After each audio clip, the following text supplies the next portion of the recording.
Hey Snacksonistas, welcome back to my channel, Pack Snacks First, or welcome if you're new here. Today I'm talking about how cheap can Disney actually be.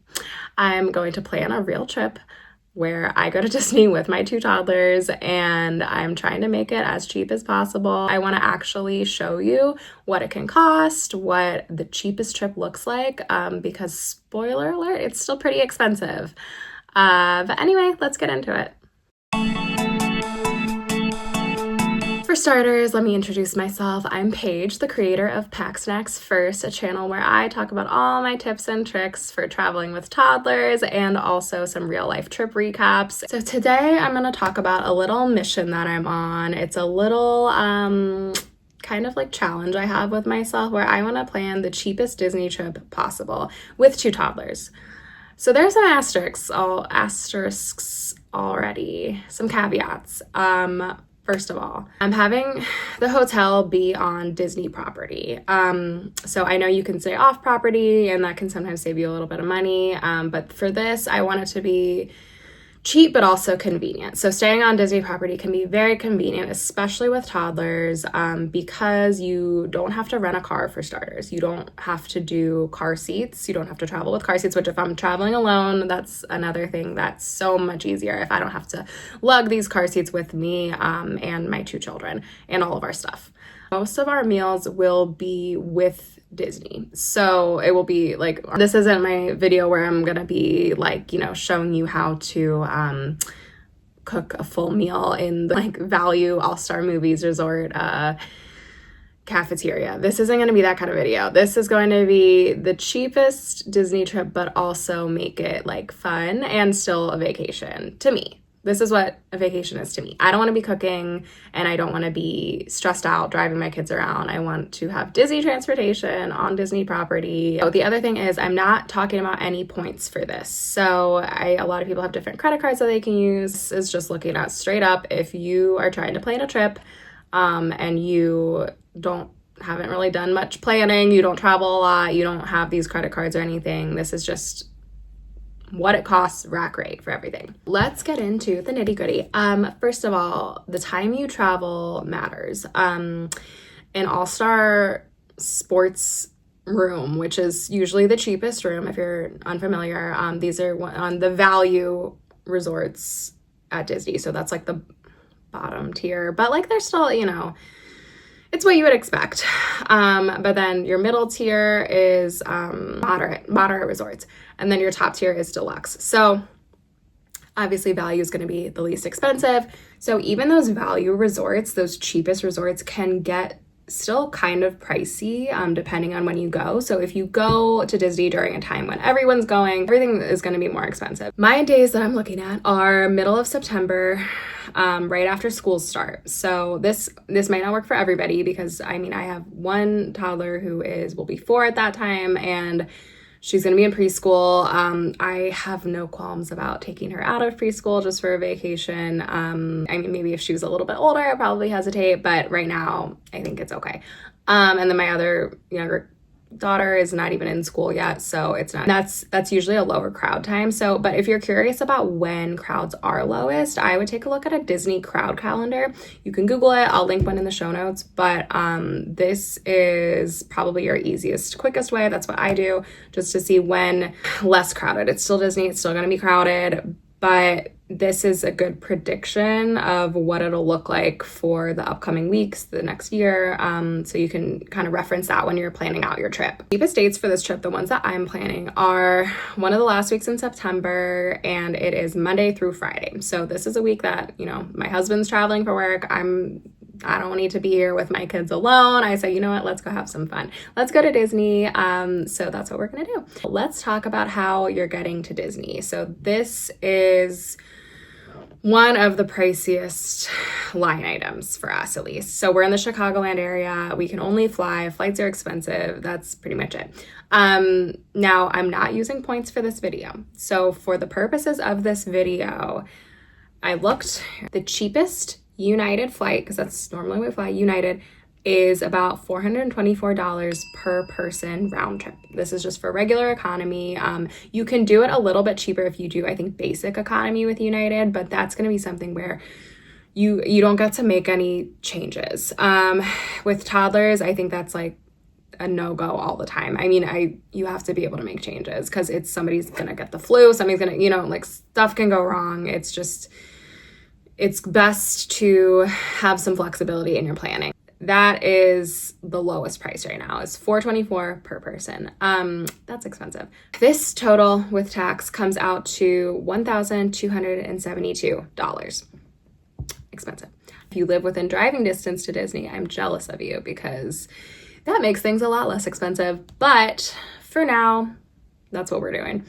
Next up, you need a hotel. So like I said, the value resorts are the cheapest option. But they can vary greatly too. So looking at these room rates, I found the least expensive resort is All Star Sports. And this one is listed at $167 a night.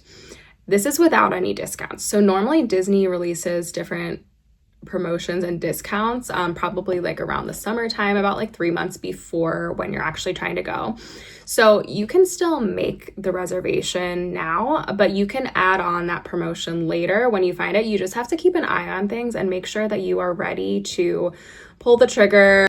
In the past, it's like 30% off, up to 30% off per night on rooms or something, but it can be a lot more than that. So definitely take a look, and especially if you're doing a room and ticket package, those usually have pretty good discounts too. So keep an eye on that. One little pro tip too, if you don't feel like staying on top of it, if you're not a big planner in that way, you can get a good Disney travel agent. Not gonna say I could do it, but I could if you're interested. Most likely you will get a better price than that $167 a night. But that's what we have right here. That's what's listed. So our total hotel stay at All Star Sports will add $758 to our total price. And that's tax included. Let's say if we didn't want to do room only, if we did want to bundle some tickets with our room, we'll do 1 park per day. So no park hopper. Typically with toddlers, you don't have to do a park hopper. I mean, if you really want to, you can, but especially if you're staying at a value resort with bus-only transportation options, I would recommend just doing 1 park per day. You can fill your day. You'll be plenty tired. Don't worry. If our schedule was Monday through Friday, 1 park per day, Tuesday, Wednesday, Thursday, this brings our vacation up to about $2,054. That is tax included. So one important note here though is one of my kids is 2 years old, which under 3 at Disney, you get free admission. So, that's a little budget hack. Have one of your kids be under 3 and that you can get it for a little bit cheaper. We also need to eat while we're in the parks. Like I said, we're going to do, easy little breakfast like granola bars, little muffins, that kind of thing. Cheerios and milk is our go-to. I usually get Cheerios, shelf-stable milk. We're good to go. But if you want to add the dining plan, this is something that I'm not going to go into specific pricing or anything right here. But you can basically just prepay for your Disney meals. So if you don't drink alcohol and if you aren't planning on doing any character meals, both of those things, it's hard to make up your money with the Disney dining plan. I like to have maximum flexibility with my kids. If they're hungry, if they're melting down at 10 a.m. and they want their lunch right then, I don't want to have, a lunch reservation. I don't want to really have to deal with but our quick service that I was planning to do that had the most bang for our buck is going to be all the way at the other side of the park. I don't feel like doing that when I'm alone with my kids. I'm just gonna play it by ear. We're gonna do a lot of snacks. We're gonna do a grocery order. But you could do the Disney dining plan or the quick service dining plan. Oh, also, with these dining plans in 2026, I have to say you do get, your kids will eat free on the dining plan. So when you buy a dining package as an adult, you get a free kids package, whichever one. So if that's the table service, Disney dining plan, or the quick service, you get a free kids option of that. You can kind of price it out though. But a good way to do this is look at your plan and say, okay, these are the places where I want to eat. How much would this cost my typical meal? Like look at the menu, whatever, for me and my kids. But for me, in my case, I'm going to say no dining package. One thing also to note about the dining packages, if you are doing any table service, tip is not included with your table service meals. So that's something to factor in if you are planning on eating at an expensive character meal or an expensive restaurant. Just factor in that, like, whatever, 20%, put that in your budget. So the next thing that you have to factor in is also your transportation to and from the airport. Getting from the Orlando airport to Disney without having car seats. So not having to bring my own car seats. You could like Uber, but I think even still, so the Mears transportation is going to be the cheapest. It will not be the quickest. It's only $16 per adult, $13 per kid, and my 2-year-old is free. So it's hard to argue with that math. I would love for private transportation to be a little bit cheaper so I wouldn't be such as big of a gap. But so that's what we're gonna do. I hope I don't regret that. A lot of people will tell you like that's a place to splurge, especially if you're like traveling on your own with your kids, or even if not, like if you have kids this age, it can be tricky. It can be touch and go. So you know your kids best, you know yourself best. But I'm doing the cheapest trip, so I'm gonna do Mears this time. I'll report back. The other thing that I'm going to factor in here is for us, to and from the airport here in the Chicagoland area. So to and from O'Hare, it's usually about $50 per Uber, but again, I'm not doing car seats. So I'm going to try and drive and park at O'Hare, which is the cheapest option. Again, is $16 a day. So that's going to be the cheapest lot, having to take the shuttle over to O'Hare, and then the same on the way back. Probably if I were willing to splurge in this category, I would park in the closer lot, but that brings you to up to about, I think, $40 a day. So again, that adds up for 4 nights. So anyway, grocery delivery, that adds up too. So I'm going to include this. A basic minimal grocery delivery for us is going to be like Cheerios, shelf-stable milk, 2 sets of individually packaged snacks. So my kids like cold goldfish and Cheez-Its. That's probably what we'll go with. Some granola bars, some fruit snacks for our top tier bribery snacks. One larger snack to keep at the hotel. So like a big bag of something like pretzels or I don't know, chips or something, usually something that will last us the whole week. Pretzels are a good go-to for me because it's like, it's not so good that we're going to eat all of them at once. It's not like Pringles where we're all going to eat them and have nothing for the rest of the week, but it is good enough that if we're hungry, if we're like waiting for having to, go to dinner or something, if we need a little something in the meantime, that's a good go-to. It's a solid choice. And then also diapers, just so we don't have to pack so much, because we are with that cheapest option. We're not going to be checking a bag with United. We're going to do carry-ons. So if I can limit my packing, I'm going to, and I'll get some diapers on the other end. And then we're also going to do big jugs of filtered water. That's something that I can fill up a big water bottle, and usually limit how many water bottles I'm going to have to actually purchase in the park. Like, you can get free ice water at the parks. You can, and we'll probably do that a few times. They do have free water stations at the parks.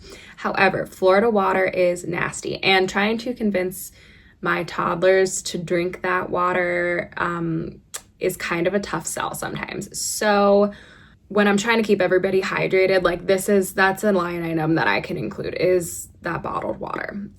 So also something to note, this entire order is about $120, including a 20% tip. Right now, when I look on Instacart, Disney does sometimes charge you a grocery holding fee of $6. Sometimes they don't. I've heard both. So factor that in. If you're really looking dollar by dollar, factor that in. The last thing I'm going to talk about here is souvenirs. You can definitely spend some money here on souvenirs, especially with toddlers who are impulse buyers. I am also an impulse buyer, but toddlers are like the ultimate impulse buyers. So when they see something, especially every ride ends in the gift shop, you know this. they're gonna want everything. So I've mentioned this in previous videos before, but something that I do is I tell them, okay, you can buy, like, remember what you've got. I'll take a picture of you with it. Whatever it is that you have to have in this store, we'll remember it. And then you can, at the last day, we'll plan either a Disney Springs trip or we'll go back. You remember what you want to buy and you will go buy that souvenir the last day. And then you can bring it home. I've found, and this is helpful for myself too, as an admitted impulse buyer, when I am out of the store, once I'm out and looking back at it, I think, okay, I don't really need to have this. And then toddlers too, they walk out, they forget about it, unless they don't. And then if they don't, then you go back and buy it. But like 9 times out of 10, they forget. And you can get out of that. I'm budgeting though, because we are going to get something. I will budget $100 per person on this trip. That might be high, but if it's high, then it's good. If it's low, I mean, like, well, usually you can kind of make up the difference. But I mean, a shirt at Disney right now is like $80. One of those Spirit jersey shirts, that's expensive. Knowing my kids, they're going to pick like the most expensive thing too. And I'm going to have to stand by my thing where like you can get one thing. Okay, so I did all the math. And I also realized I forgot to say, so I'm going to budget like $60 a day for food.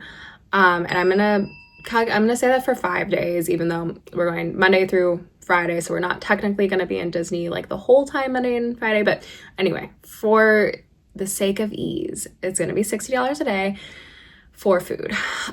So everything added up is $3,754. That is the cheapest Disney trip that I can think of for one adult, 2 toddlers, one of whom is considered free. What are your tips? What are your tricks? Because I'll use them, because I'm actually going to take this trip with my kids in September. And I will report back on how it goes, what we ended up spending, what we ended up doing, what worked, what didn't. Mears transportation, I'm looking at you. Hopefully that works, but I've heard it can be a real lottery, so we'll see. Anyway, if you like this kind of content, please subscribe and like this video and stay tuned for how this trip goes. I'll keep you all updated. Bye.